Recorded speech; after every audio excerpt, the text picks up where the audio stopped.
Howdy folks, and welcome back to another episode of Tyria Talk. My name is Richie, and this show is all about the exquisite upcoming MMO, Guild Wars 2. Now today is episode number 37, and today I'm going to continue my Guild Wars 2 launch guide. This will be part 2.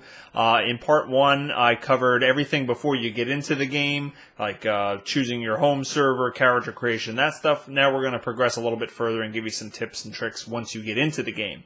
Now before I start, this video is largely aimed at an audience who does not know every little detail about Guild Wars 2. So if you are somebody that has been following all my videos and doing a lot of research on your own, then this video might be great for someone that you are trying to get into Guild Wars 2, but they haven't done a lot of research. So it should be you should find something useful for everyone. Now, what I'm going to do is I'm going to talk about after you create your character, your experience from that point forward. So after you create your character, you're gonna watch a little bit of an intro cinematic, and then you will be put into the tutorial kind of little starting area thing. And in this area, you're going to be directed by an NPC to go somewhere close by. You're going to have to kill a couple, easy monsters. And then eventually you'll, I'm not going to spoil anything, but eventually you'll have some sort of epic encounter for somebody who's only level 1. And that whole thing is really easy to do. But when your character enters this tutorial mode, there's only a couple of things your character can do.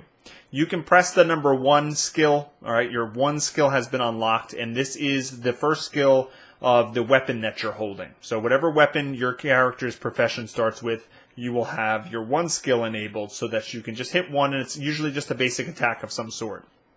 You can also hit the number 6 key. Every profession has a heal, a self-heal that they can use on a cooldown.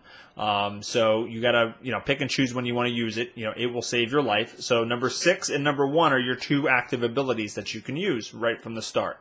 You can also dodge in this game. You'll notice right around your little health circle, your little health meter, you'll have these orange bars around there, and that is your endurance meter. And as long as you have enough endurance, you can actually dodge. If your endurance bar is full, you can get 2 full dodges out of it before it has to replenish. Now, dodging allows you to avoid incoming damage and attacks. It's very useful. Guild Wars 2 has a very dynamic kind of combat system, so you want to get used to and into the habit of using dodge. Now, all that said, one big piece of advice I will give you is set up your key bindings right from the beginning when you have very little to worry about. Actually take the time, and if something doesn't feel right, or like let's say that 6th skill, the heal skill, it's kind of far away if you're going to be using WASD to move. So, things like that. Actually go through your key bindings right away, change them to something that you're comfortable with, so you don't have to relearn anything once you've already established habits. One trick I will give you, or one tip that worked for me, I will say, in this game is I have a mouse. I have the Logitech G600, which I actually got fairly recently. But if you have a Naga mouse, same kind of thing. You have all these buttons on the side. I actually mapped my strafe left and strafe right onto my mouse. And if you double tap one of the strafe keys, it's the same thing with your movement keys. If you double tap any of them, that's actually how you dodge in the game. So I found it very convenient to strafe around my target in a circle using my mouse buttons and using that to dodge as well, but then have my left hand free to hit all my action buttons. So that worked for me. It may not work for you, but that's just one thing. Another thing is Ed Park, aka Taugrim, has a guide up on doing your key bindings for Guild Wars 2 and what he finds helpful and useful as well. So I'll post a link to that in the description. Maybe that'll help you out. Now, back to the topic at hand. Your 1 skill for your weapon, it's really not it's not very complicated. You just can hit 1, but you will start unlocking very quickly number 2 skill and number 3 skill, which is also tied to your weapon. Now, you don't have to go to a vendor and buy these new skills. You don't have to do anything special. They will unlock just from using your weapon skill number 1. So you'll unlock number 2 by using number 1, and then you'll unlock ability number 3 by using the first 2, and so on. Those skills are part of your weapon skills, and you'll eventually get the ability to do 4 and 5. On the other side, you will have 6 through 10, which is your heal skill, your utility skills, and your elite skills. I'm not going to go into all of that. I have another video that actually goes through all of the action bar and how to do it. I'll put a link up on the screen over here, and you can go and check that out if you want to find more information about skills and such. Okay, once you're done with the tutorial area, you'll actually come into the world for the first time. You're going to be directed by an NPC, probably to talk to someone over there, and then you're basically free to do what you want in the world. Now, I'm going to come out with another launch video where I'm going to describe all the different things you can do and where you can go and that's probably coming up next. But for now, I'm just going to continue this tips and tricks of things of how to set up your options, your interface, what kind of things to look out for that are different than other MMOs, and we'll continue down this path, all right? So, the first thing I want to just point out about the combat system is you don't need a target to actually hit something and attack something.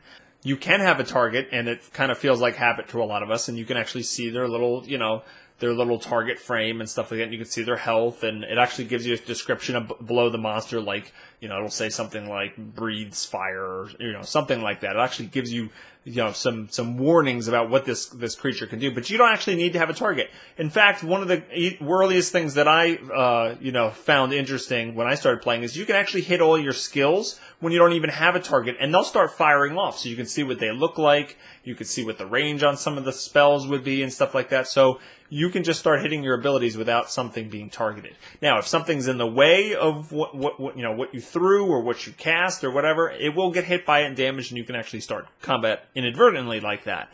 The other key thing is, because of all this, you can actually target things and cast a spell, and they cannot be in range. I know other games will actually say, you can't reach that target yet, or something like that, but this, you can actually be shooting an arrow or firing a fireball, and it just looks like it's heading toward the monster, and it's falling just short. So just keep that in mind. You're going to have to look at the range. It's much more dynamic. You're not just going to be sitting there spamming your spells. You want to get into rotating around targets and using your dodge and different things like that. Especially, in the beginning it's easy, but the difficulty does ramp up, and some of the fights prove to be quite difficult even in the early game. So keep all that in mind. Another thing, sometimes you're just fighting tons of monsters at once, and a big group of people is doing that as well. And what you don't want to do is, after a huge fight, when you have like 13 or 14 corpses on the ground, you don't want to go over and be clicking on each one of those monsters and trying to pick up the loot. So there is an option in the options when you hit escape, and I don't know exactly off the top of my head the menu, but you'll find general options in there somewhere. And you want to turn on auto loot. And what this is going to do is it allows you to hit the F key when you're standing over a corpse or such, and it will automatically pick up all the items. Now, the items you're picking up will display on the right-hand side of your screen. They'll just pile up as you do it. But what this is great is when you're doing this action combat, you're going all over the place, fighting things, killing things. Yeah, I'm awesome. And then you just run over all their corpses and hit F, F, F, F, F, F, F, F, F, and you'll just see. It's kind of awesome. It's really cool to see. All the items just go up the side. Yeah, it actually does. No, it doesn't actually just sound like that at all. I just made that up. But it's cool. It'd be cool if it did. So you have all that light up, and everything just goes into your backpack automatically. Trust me, you're going to kill enough things that you're not going to want to sit there and loot every single item off them. So that's one other thing to do. Now, another important thing to do pretty early on when you, the first vendors that you find, there's vendors close by to where you start, no matter what race you are. And what you want to try to do is saunter over to a vendor and say, hello, vendor, and they will say, hello. Actually, they won't say that. Why do I keep lying about what things sound like? I gotta go get that checked. Anyway, you're gonna find vendors, and what you're looking for is you want to pick up some crafting tools. All right, not crafting tools. You want to pick up gathering tools. You want to pick up, there's a sickle, there's an axe, and there is a mining pick. Now, what you're going to do with these, you don't actually have to have a gathering profession like in other games. Every character can mine nodes, cut down trees and forest wood, and they can harvest like herbs and plants and stuff like that. Every character can do that. There's no skill you have to level up, but you do have to have these tools, which is kind of like a consumable. They have a limited number of charges, and they cost progressively more money the higher the quality that you get. But you want to get these as close to when you log into the game as possible, so that as you're walking around and you're finding these nodes, you want to be able to harvest that stuff. You want to get it because it gives you experience points, which is great, and you want to get it because the materials are very useful either for you if you're going to do any crafting or to just sell to other players and at the trading post. So you want to get those as early as you can. Now, the great thing, and this kind of leads into another topic, is you don't compete over nodes with anyone else. How shocking is that? If you and your friends are playing and you find a cool mining node, well, guess what? You all get to hit that mining node. Every single one of you, you don't compete with that. And the same thing goes with like doing any kind of exploration. If you're fighting monsters, you can jump in and help random strangers, and guess what? As long as you contribute enough towards killing that monster, you get a full share of experience points, you get a full share of loot from them, and so do they. You can't steal monsters from other people. And I'll get into talking about dynamic events in my next video a little bit, but the same kind of thing. The questing system is called dynamic events in Guild Wars 2, and you can help everybody, and everyone can contribute to it, and everyone gets rewarded based on their contribution. So there is no competition with other players in this in terms of PvE exploring the world. So go ahead, help anybody. And that's all. It's all good news. Now that kind of bleeds into the next topic I'm going to talk about, and that's reviving people. When you get knocked down, or when your life bar hits 0 in Guild Wars 2, you don't die immediately. You go into the down state, and every profession has 4 different abilities they can use when they're in their down state to try to get themselves back up. Now you can get back up by killing an enemy monster. So if you're in the down state and you're using your abilities, now your abilities for the most part stink when you're in the down state. Like you're throwing rocks at people. Some of them are cool. You get to teleport, a minor distance away, or you can knock down an enemy or something. But if you manage to actually kill a monster while you're downed, you get to rally and come back up with a portion of your health back.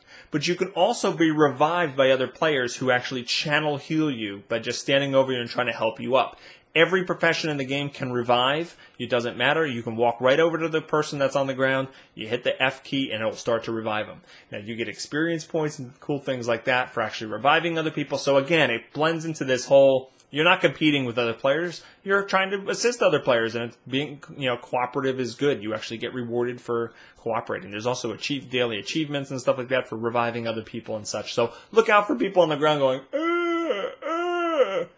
I think they actually do kind of sound like that. No, they don't. The last thing I want to talk about is you're looting all those enemies with the F key. F, F, F, F, F. That's what my son Logan says. He goes, F, F, F, when he's looting. And you're collecting all this stuff from the crafting nodes, and you're seeing everything light up on the side of your screen. Your bags are going to get overflowing really quick. You're going to get full bags that are overflowing real quick, I should say. And what you going to do? So what are you going to do? You're going to bring up your inventory. It's letter I. And you're going to click on, I think it's a little gear on the top right of your inventory, or a drop-down window of some sort. Sorry if I don't have the exact terminology right. And there's going to be an option in there called Deposit All Collectibles. And when you hit that very special, very magic button, all of the items in your backpack or your bags that are considered collectibles. Now, this, for the large part, while you're doing PvE and stuff, this is going to be like your crafting materials that you find off of monsters or that you mine from those nodes or gather from those nodes. That's all going to disappear from your bags, and it's going to be put into your bank storage thingy. And you don't have to be at the bank to do this. You can do this from anywhere in the world. And your bank/storage, capacity is actually shared amongst all your characters. So you can just go ahead and explore, and all your characters keep hitting that deposit all collectibles, and boom, your backspace is free. You can continue exploring the world, and your vault or your storage or whatever you want to call it, it's getting bigger and bigger and juicier with all this crafting materials. It's going to be amazing. So, know about the Deposit All Collectibles because it is pretty much the coolest thing ever. That's right. So, that is going to wrap it up for today. Let me know what you think of this guide. Hopefully it helps a lot of people as we get so close to launch day. Leave me a question or comment in the comments field below. And please subscribe to my YouTube channel so you can be notified when future videos are released. It's very helpful to me. If you do so, you can also contact me on Google+, Facebook, and Twitter, and Twitch. I'll put all that information up on the screen. And there is a stress test. I'll just mention this now. It's August 21st. That is Tuesday. And it's the normal noon to 4 Pacific time. There is that stress test, so maybe you get a little bit of time to play before launch. All right, and that's it. Going to wrap things up. Everyone, have a great day.